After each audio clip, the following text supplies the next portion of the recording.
Entrevistas que le he hecho a Antero Flores Arauz mientras he trabajado en este canal y lo hemos entrevistado en varias circunstancias, pero la conclusión es que nunca hemos tenido una entrevista aburrida con Antero Flores Arauz. Les aseguro que esta tampoco va a ser la excepción. Don Antero, gracias por estar con nosotros, primer ministro, un gusto recibirlo, gracias por estar con nosotros, además en los estudios siempre ayuda esto.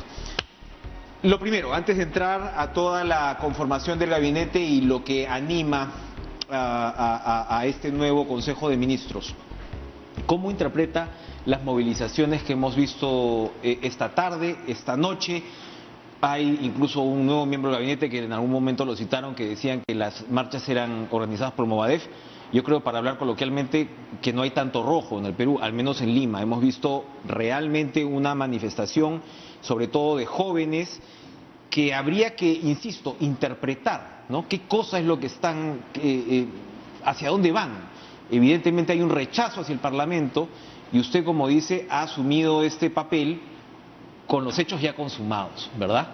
Pero ¿cómo interpreta el presidente del Consejo de Ministros esta situación? Qué difícil, te soy franco, porque acá creo que hay un cúmulo de muchas cosas. Yo no descarto lo del Movadef, pero lógicamente en una cosa grande o mediana o más chica, los que incitan son muy pocos. Tú puedes hacer un incendio prendiendo un fósforo. Entonces no es cuestión de magnitud de la marcha en relación con los incitadores. Pueden ser pocos, pero igual pueden hacer mucho daño. Yo creo que acá hay un cúmulo de cosas. Por un lado, algunos que incitan. Por otro lado, mucha gente que se ha sentido tantos meses confinada, tantos meses que no ha podido salir, no ha podido expresarse, no ha podido ir a un espectáculo, no ha podido ir a una playa, ¿qué te puedo decir? Le quitan encima la movilidad particular los días domingo, en fin, tantas cosas que esto ha sido un desfogue. El desfogue ha sido, dicen que por la presidencia del Congreso, que asumió la presidencia de la República, la salida de Vizcarra, la asunción de Merino. Parte puede ser, y parte por una cuestión automática, ¿qué te puedo decir? Espontánea, de gente que quiere protestar. Algunos decían, yo estaba escuchando un poco, protestamos por este golpe de Estado. Entonces hay que decirle a la gente que no ha habido golpe de Estado. Lo que se ha cumplido es con la Constitución. Hay una cadena de mando del sistema constitucional que está funcionando en el Perú. Que cuando el señor Pedro Pablo Kuczynski, después de que salió relativamente airoso de un pedido de vacancia, renuncia. Pero no se acabó la cosa. Se siguió, pero así específicamente, milimétricamente lo que decía la Constitución. Por eso te decía que el sistema funcionó. La Constitución, ¿qué te decía? Asume el primer vicepresidente. La sucesión constitucional está clara, pero ¿no le corresponde a la clase política interpretar, digamos, más allá de este malestar? Pues me ha llamado la atención sobre todo la cantidad de jóvenes, ¿no? Por eso te estoy diciendo.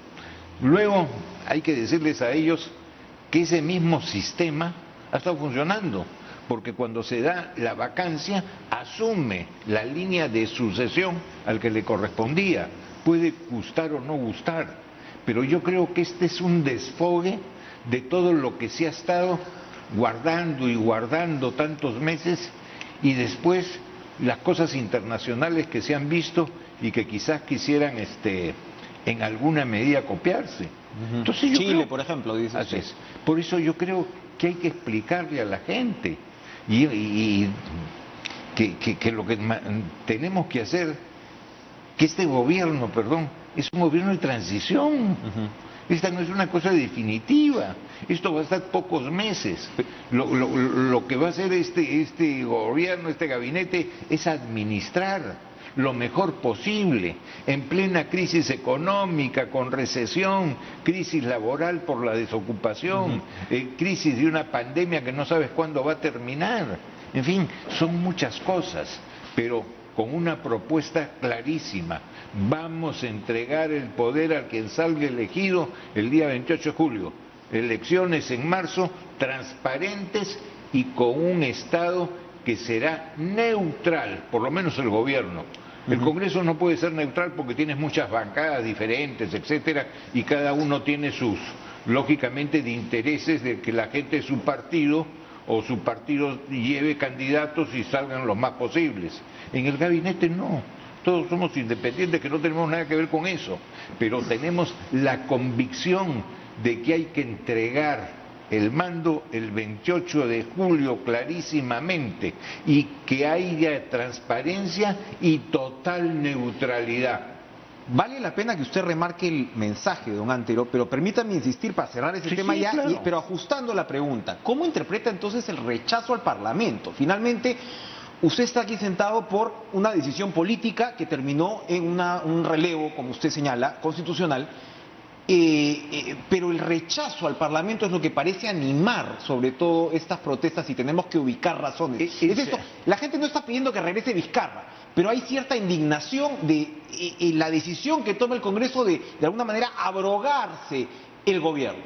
Y con una cosa además de lo más incómoda, por ponerle algún calificativo, este Congreso, ¿cuándo ha sido elegido? En enero, menos de un año. ¿Y por quién ha sido elegido? Por lo que hoy día protestan.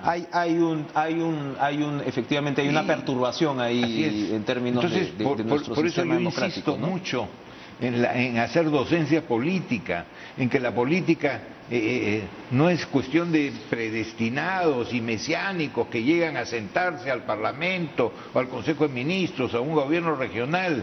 La política es una carrera, vas subiendo escalones, vas por etapas, vas adquiriendo experiencia en un cargo menor para volcarle en un cargo superior y decirle a los partidos, oigan, escojan la mejor gente, y al elector, escoja bien.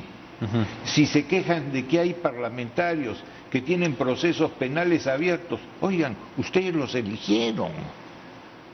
Ustedes sabían que estaba en las páginas web del Jurado Nacional de Elecciones todito la hoja de vida de esas personas.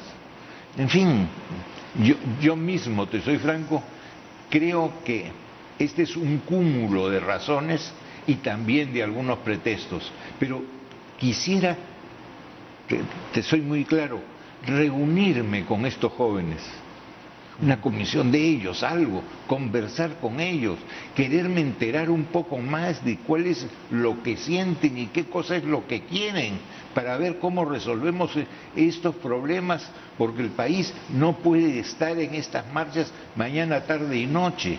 ¿Por qué? Porque necesitamos hoy día solucionar el tema sanitario, el tema del desempleo, el tema económico. Hay muchas cosas en juego. Interesante esta propuesta de articular algún tipo de diálogo, sería bastante significativo. Para terminar con el tema y amarrando con lo que usted decía de la sucesión constitucional, usted defiende que al final, mal que bien, lo que ha ocurrido acá es que ha primado este orden de sucesión constitucional, no habían vicepresidentes, asume el presidente del Congreso, lo vacan al señor Vizcarra, pero hay un cabo suelto en esa sucesión constitucional que es la famosa incapacidad la vacancia por incapacidad moral permanente. La causalidad de la decisión. La causalidad de la decisión. Y ahora nos hemos enterado que la nueva ministra de Justicia, Delia Muñoz, le pide la renuncia al procurador Rosas, que es el encargado de defender esa posición del Estado en términos de pedirle al Tribunal Constitucional dirimir. Y lo que la señora Delia Muñoz, no sé, lo va a confirmar seguramente, es que la posición del Ejecutivo ahora sería retirar esta demanda. ¿No sería bueno zanjar esta situación, que el Tribunal Constitucional nos diga finalmente si la vacancia por incapacidad moral aplicaba para estos casos o no? Igual ya no vamos a retroceder. Pero mira, ¿por qué el Ejecutivo va a retirar esta demanda? Discúlpame, no se ha tomado ninguna decisión sobre el particular. Interesante que nos lo diga también. No, ninguna decisión hasta este momento, que habrá que tomarla así. ¿Cuál será? No me puedo adelantar, porque hay que conversarlo, estudiarlo. Yo mismo, no como primer ministro, sino como abogado, yo creo que hay sustracción de materia, porque esto fue para la primera vacancia en la cual salió airoso el señor Vizcarra, no es para esta siquiera. Y si fuera para esta, la misma presidenta del Tribunal Constitucional ya dijo que no podía ser con efecto retroactivo y que no podría volver el señor Vizcarra. Eso está claro, pero también sería necesario poder definir el debate constitucional, ¿no le parece a usted? Sí, en fin, vamos a ver y vamos a estudiarlo. Yo no te puedo adelantar opinión, salvo la de abogado, la que tengo en general, porque no he estudiado la demanda, no he estudiado la contestación de la demanda. ¿Lo va a hacer? Pero por supuesto, ahora que ya tengo el gabinete, o ya lo tenemos, el presidente de la República y yo, que hemos trabajado, y en tiempo récord, un día ya tenemos el gabinete juramentado. El presidente juramentó el martes, el presidente del Consejo de Ministros el miércoles, y el gabinete se hizo en 24 horas y ya está juramentado. Eso es indudable. Cuénteme primero, ¿cómo decidió usted aceptar este desafío? En los últimos años hemos conversado, yo siempre, un poco en serio, un poco en broma, yo le decía, ¿cuándo vuelve a la política? Cuando es, usted me miraba como si oliera azufre por acá. Usted ha asumido un encargo en una situación muy compleja. ¿Cómo Antero Flores Arauz se decidió? Porque me imagino que la decisión fue rápida. De inmediato, porque una cosa es la situación normal y otra cosa es la situación extraordinaria en que vives. Si yo estuviera, ¿qué te puedo decir? Como en septiembre del año pasado, que se disolvió el Congreso y venía una elección en enero, y me han dicho por todas las bancadas y las agrupaciones políticas, varias de ellas, no te diré todas, porque soy una iluso, pero varias, ven acá, candidatea a nada. Me decían inclusive, que lo hemos conversado en plan de broma, usted va a ser candidato, ni siquiera la junta de propietarios del edificio de la playa, ni siquiera, nada, no quiero nada. Yo ya me retiré en el 2016, que fui candidato a la presidencia, de lo cual ni siquiera me quiero acordar, pero ya no estoy en la actividad. Estoy tratando de hacer docencia política, de mejorar el país, de buscar que haya moral para la actividad política, en fin, pensar más en mi país. Por eso no quería participar, estaba muy contento siguiendo mi ejercicio profesional, haciendo un poco de docencia política a través de mis artículos, entrevistas, etcétera, ¿sí? Pero cuando estamos en una situación así, ya que se juntan varias crisis en simultáneo y que hay que asumir el reto de entregar a quien sale elegido, pero libremente, el 28 de julio, y que estás en una situación económica desesperada, que ya no tienes ingresos, etcétera, porque lógicamente la situación económica, mejor dicho, la actividad económica no está funcionando. Entonces, tienes mucho problema del país, y que se podían venir incluso estas marchas por la gente que está, algunos desesperados, otros buscan un pretexto, otros no saben por qué. Por eso me gustaría mucho poder dilucidarlo, por eso acepté. Es un reto, es una obligación como ciudadano. Y te soy franco, cuando hemos visto, pensado a quién podíamos ofrecer que nos ayudara, acá está el sitio libre de este ministerio, ven a ayudarnos.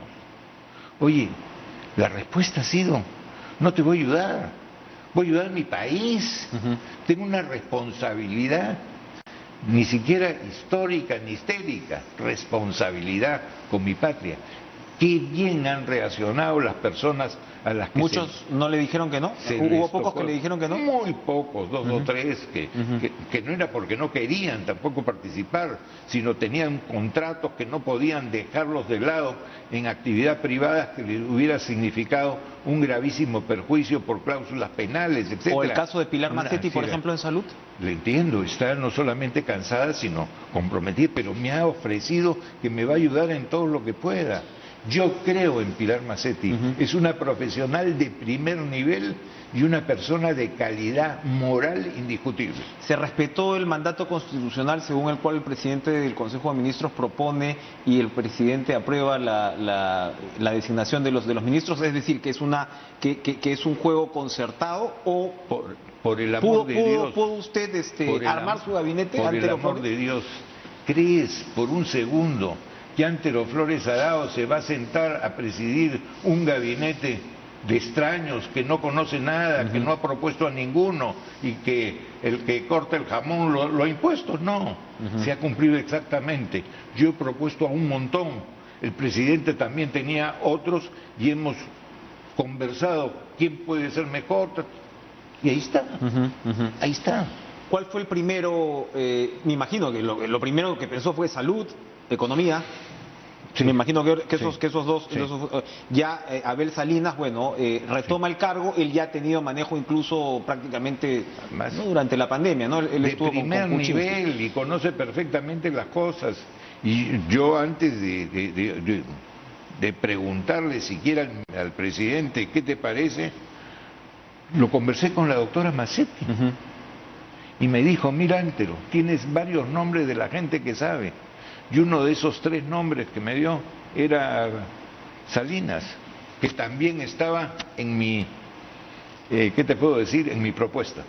Y vamos a hacer una pausa y luego nos va a contar cómo llegó al señor Arista para el MEF, que es también una persona con conocimiento de esta cartera. Regresamos con el primer ministro Antero Flores Arauz. Estamos con el presidente del Consejo de Ministros, Antero Flores Arauz, sobre las designaciones claves. Entonces, hablamos efectivamente de salud, que en un momento de pandemia tiene que ser lo principal, pero quería cerrar con un temita ahí. Usted ha hablado, ¿no? Nos ha confirmado las conversaciones que tuvo con Pilar Massetti, ha recurrido a alguien que ya había pasado por la cartera, como es Abel Salinas finalmente. ¿Usted no cree que tengo mucha fe a Salinas. Que el manejo de la pandemia en el Perú haya sido el peor del mundo, como lo ha sostenido más de una vez el presidente Murillo? Porque si se iban a quedar con Massetti, tan malo no fue.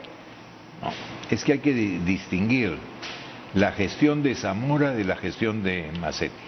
La de Zamora fue muy mala. Massetti tuvo que rectificar muchas cosas, pero se encontró ya en caballo que estaba corriendo. No es fácil. Pero ¿por qué fue tan mala la de Zamora? Le recuerdo más que cuando estaba la señora, la predecesora de Zamora, ni bola le hacían a las pruebas. Zamora desarrolló todo el tema de las pruebas, en fin, ¿por qué?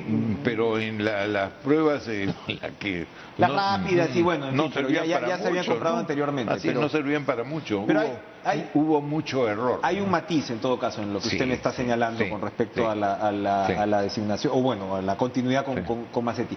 El tema de José Arista. José Arista es un personaje interesante porque él ha pasado por varios puntos de la estructura del MEF, no solamente viceministro, ha estado en el tema de presupuesto, ahora que ustedes tienen que apurar. Así es, y él ha sido el director de presupuesto. Y tiene la virtud adicional de que ha sido presidente regional o gobernador regional. Conoce la provincia, conoce sus necesidades. ¿Tuvo otra opción antes? ¿Usted pensó en Arista? ¿Ya había trabajado con él? ¿Cómo fue esa decisión? Somos amigos, sé de su capacidad, sé de su ética. Además, pregunté a varios economistas amigos, sabiendo que a ellos no les podía decir porque tenían compromisos, otras cosas, a quién me recomendaban. Y hubo mucha coincidencia entre la gente que le pregunté respecto a las 2 o 3 personas que estaban en el bolo. Y el presidente, confrontando lo que él tenía en cartera y lo que yo tenía, hubo coincidencia de 3 en 2. Bien. No nos vamos a detener en cada ministro, pero sí hay algunos importantes. Uno es Fernando D'Alessio, ¿no?, que va a Educación, otro es Delia Muñoz, que va a Justicia. ¿Y por qué menciono a los dos? Hay quienes señalan, hay dos puntos que se han tocado mucho a partir de su designación. Uno, hasta sus críticos han reconocido la trayectoria democrática de Antero Flores Arauz. Pero esos críticos también han dicho, pero se ha vuelto muy conservador en los últimos años. Y hay algunas designaciones que reflejan ese acento. Cuente. ¿A qué le llamas conservador? Muy de derecha, por ejemplo. Discúlpame, conservar las cosas buenas, conservar la Constitución, querer que el país se desarrolle, considerar que para que haya bienestar hay que tener trabajo, para que haya trabajo hay que tener inversión, que la gente que va a la política tiene que ser honesta, que hay que mantener la juridicidad en el país, que hay que respetar las sentencias. Si eso es conservador, te soy franco, soy súper conservador. ¿Y no hubiera sido bueno centrarse por ese lado? No, digamos, porque eso es lo que yo creo. Exacto. Y nadie me podrá decir que estoy equivocado en eso. Yo no soy caviar. Quiero conservar las cosas buenas de mi país. Pero, digamos, dadas las circunstancias, ¿no hubiera valido la pena abrir un poco el espectro? Discúlpame, yo quiero la gente que está convencida de que esto es una administración provisional, esto es un tránsito de muy pocos meses, que en la situación económica que estamos ni siquiera puedo hacer grandes transformaciones, tengo que administrar bien, este es un gobierno de transición. Bien, bien. Vamos a regresar luego a unos miembros del gabinete para que nos dé el tiempo, pero es fundamental preguntarle cómo va a ser la relación con el legislativo, que es otra de las grandes preocupaciones. Si usted me acaba de definir exactamente cómo piensa política y económicamente ahora mismo. Así es. ¿Usted va a apoyar que se perfore el sistema de AFPs? ¿Usted va a apoyar el tema de la ONP, que varios de los congresistas durante el debate de la vacancia, que terminó con la vacancia de Vizcarra, lo pusieron sobre la mesa, casi como diciendo mi voto va con la vacancia, pero con la ONP al lado? ¿Qué va a hacer usted al respecto? Quiero ser lo suficientemente lúcido para entender las cosas. Tú tienes por un lado la ONP y por otro lado las administradoras privadas, las AFP. Para las AFP ya hubo un consenso entre la administración del señor Vizcarra, que acaba de terminar, con la ministra María Antonieta Alba, que se han reunido en el Congreso. Han llegado a una fórmula de consenso en que también ha intervenido el Banco Central de Reserva y la Superintendencia de Bancos. En consecuencia, si ya hubo ese consenso entre Ejecutivo, Legislativo, BCR y Superintendencia de Bancos, yo no voy a ser más papista, y el presidente menos. Ya hay un consenso, mi opinión es seguirlo. Por eso es que le hemos dado la documentación a Pepe Arista hoy día en la tarde, porque él tiene responsabilidades como ministro de Economía para ver si lo que se ha hecho es lo adecuado. Si no es lo adecuado, pedir algún cambio, pero ya lo tenemos. La voluntad es que si hubo el consenso, que se cumpla con el consenso. La ONP es una cosa diferente. Ahí no hay fondo individual de las pensiones. Es un fondo solidario. Ahí hay una olla común. Y una olla común sin alimento, vacía. En lo otro tú tienes tus aportes. Acá los aportes que van a esa olla que ya está vacía, los aportes mensuales que se han reducido por la situación económica, no alcanzan para el pago de la pensión mensual a los jubilados. Entonces el Estado es el que todos los meses tiene que cubrir el déficit de la planilla de jubilados. Entonces entendemos que hay mucha gente que cree que hay ese fondo, no hay el fondo, pero que tienes que solucionar alguna forma el día a día y no pensar tanto en un futuro que de repente no llegas. Oye, tenemos que ver cómo le solucionamos a la gente el día a día y no se me muera de hambre. Esta es la triste realidad. Pero sin que eso necesariamente liquide sistema de pensiones o lo rompa. Discúlpame, no hay. Es un cuento lo del fondo de pensiones, no existe, es una olla vacía, como te digo, que el Estado tiene que estar llenándola todos los meses para pagarle a los jubilados. Entonces, esos que no son jubilados y que quieren que eso que se estuvo metiendo a este fondo común me den algo de eso para comer hoy, porque si no, no llego a que me den una jubilación dentro de 5 o 10 años. Oye, hay que entenderlo. Y hay que buscar una fórmula lo menos complicada para el Estado, lo menos, ¿qué te puedo decir?, cara para el Estado, lo menos onerosa, si quieres decir, pero solucionar también a esta gente un gravísimo problema que tiene. Zunedo, usted, como ha dicho, estaba feliz, dedicado a su labor profesional. Usted es un abogado de peso. Así es, porque estoy gordo. No es un litigante conocido, considerado.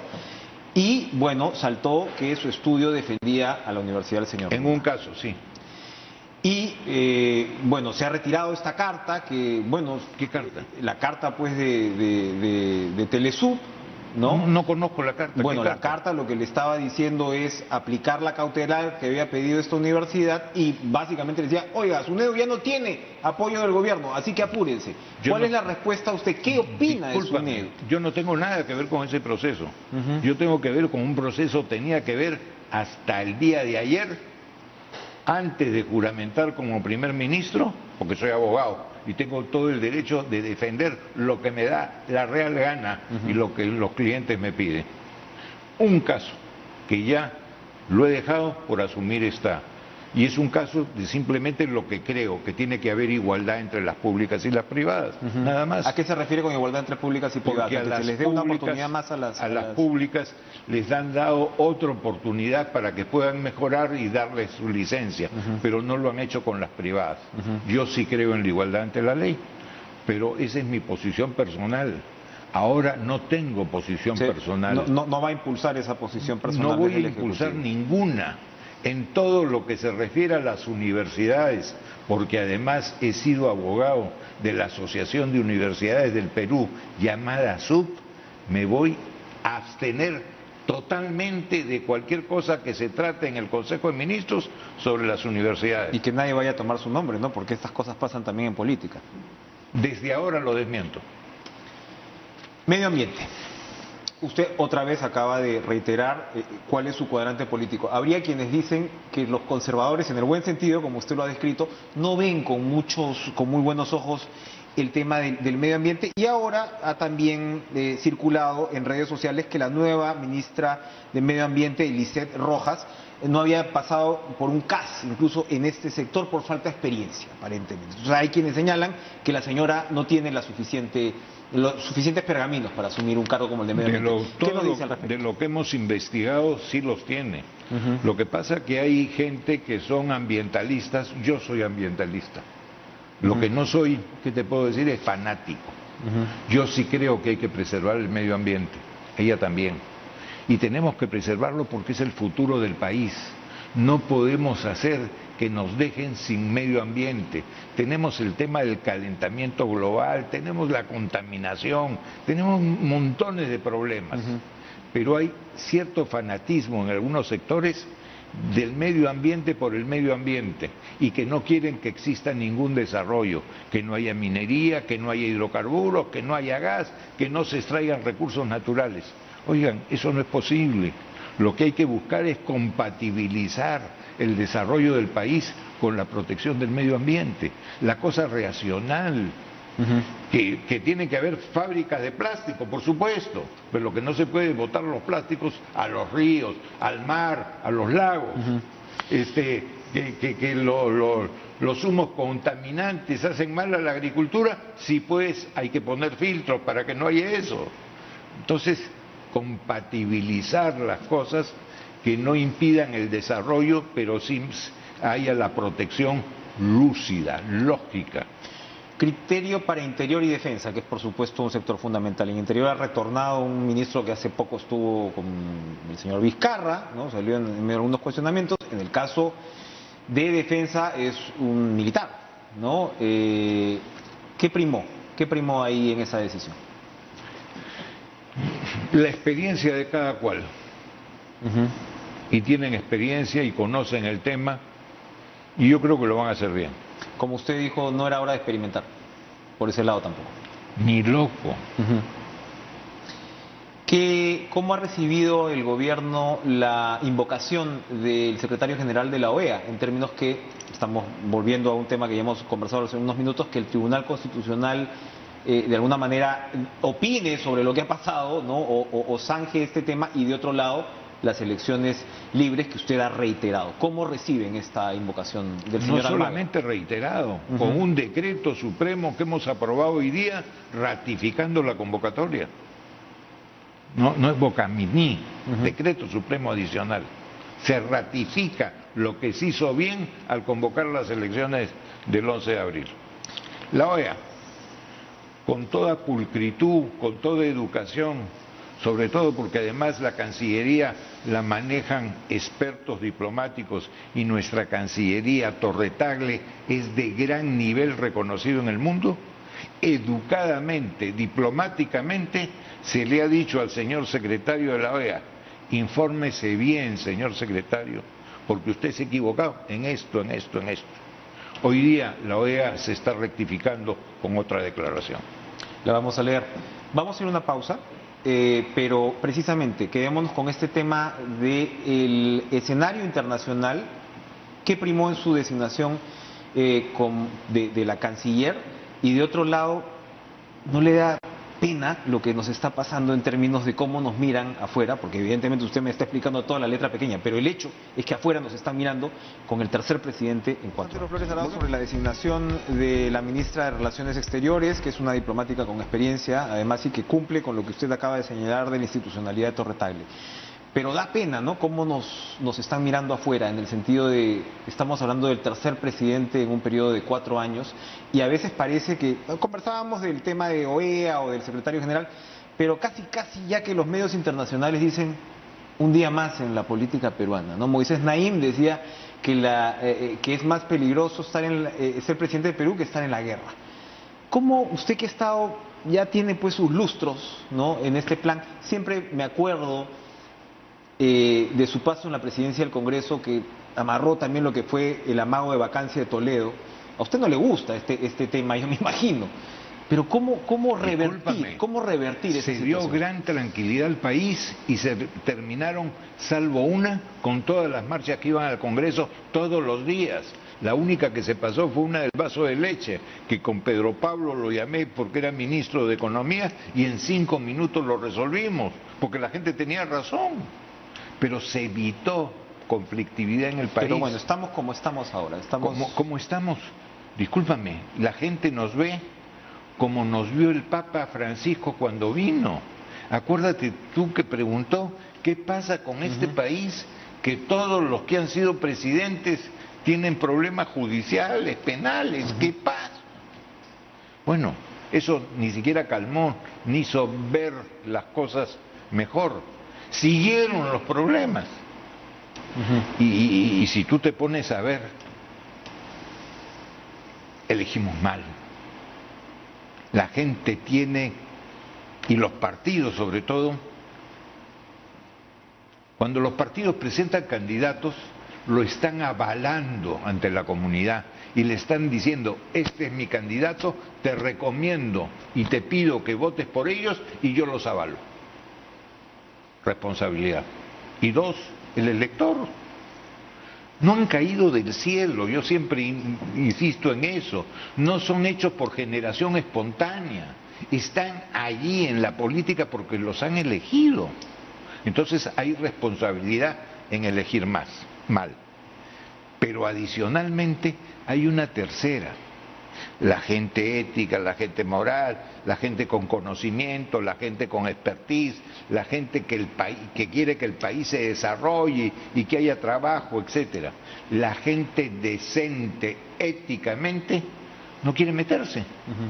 Entonces dejas espacios vacíos y se llena con gente que no necesariamente es la mejor. Que tiene gente buena, indiscutiblemente, pero tienes también mucha gente que no debería estar en las posiciones en que están. Y esto no de ahora, ya viene de muchos años. Por eso es que tenemos que hacer mucha docencia política y pedir al elector que mire bien. ¿Bicameralidad? Totalmente de acuerdo. Y mira que en un momento me sedujo la unicameralidad, porque en mi primera gestión, y lo he contado en estos días, mi primera gestión fue en el 90, parlamentaria, y era bicameral, yo era diputado.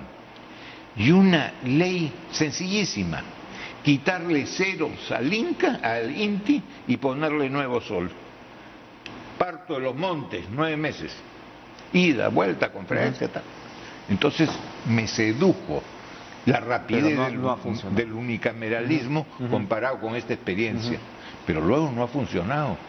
Funciona más la doble cámara si es que pones determinados requisitos, que todos los proyectos entren por una sola cámara, que debe ser la baja. La alta siempre es la revisora, no que entren por la alta y pueda revisar la de abajo, no tiene sentido. Que tiene que haber atribuciones, además de la aprobación de leyes, muy claras de una y otra Cámara. Una tiene que ser la política y otra tiene que ser la reflexiva. En fin, se gana en seguridad jurídica. Que tiene que haber rapidez, sí, porque en este mundo moderno, en este mundo que todas las cosas son rápidas, que en las relaciones comerciales, que en las relaciones humanas, que todo este tema digital, etcétera, nos ha cambiado el mundo. Entonces no puedes tener pachocha parlamentaria y velocidad sideral en lo demás. Y me dice que usted no va a tener pachocha para ir al Congreso a presentarse. Ninguna. ¿Cuándo va a hacer eso? Cuanto antes mejor. Aprox. Discúlpame, voy a ir primero donde cada bancada y conversar con ellos cuando quieren. Le voy a Yo, mira, si pudiera ser mañana, voy mañana. Va a conversar primero con todas las bancadas. Claro, va a hacer una ronda. Sí. ¿Qué pasó con un esfuerzo que me imagino que a usted le gustaba como el Pacto Perú? Me parece que se llamaba. Me decían que han estado reuniéndose los actores políticos entre bambalinas también antes de esto de la vacancia. ¿Cómo hacer una? ¿Cuál va a ser su bancada, Antero Flores Arauz? ¿Cómo va a cocinar esa relación con el legislativo? Te cuento. Muy sencillo. Yo he estado en lo del Pacto Perú. Ya. Manejado dentro del Acuerdo Nacional. ¿Por qué he estado? Una entidad gremial me pidió que lo representara en el tema judicial. Entonces hice mis aportes como abogado de las cosas que podrían hacerse. Y ante la demora judicial, ante el exagerado, ¿qué te puedo decir?, carga procesal, en que los jueces, por un lado, no tienen tiempo de resolver la abrumadora carga procesal y por otro lado también se abruman con sentencias kilométricas e innecesarias, yo propuse algo que me lo aceptaron. Vamos no solamente a tener arbitraje de las cosas grandes, vayamos también a arbitraje popular que reduzca la carga en los estrados judiciales. Y me lo aceptaron. No sé si al final, cuando tienen ya que coordinarse la redacción final de todos los 5 grupos que había, se ha seguido eso. Muy no interesante. lo sé. Se nos ha terminado el tiempo, pero yo tengo que hacer una pregunta porque se la quiero hacer y porque además si no la hago, mis colegas acá me van a vacar. ¿A usted está de acuerdo con que TV Perú transmita las marchas? Mira, tiene que transmitir lo que son noticias, lo que no debe es exagerar. Pero ¿entiende usted la diferencia en todo caso entre una televisión estatal como se entendía antes y una televisión pública, Discúlpame, que es lo que debe perseguir una democracia? La información es un derecho y una obligación. Derecho del informado y obligación del informante.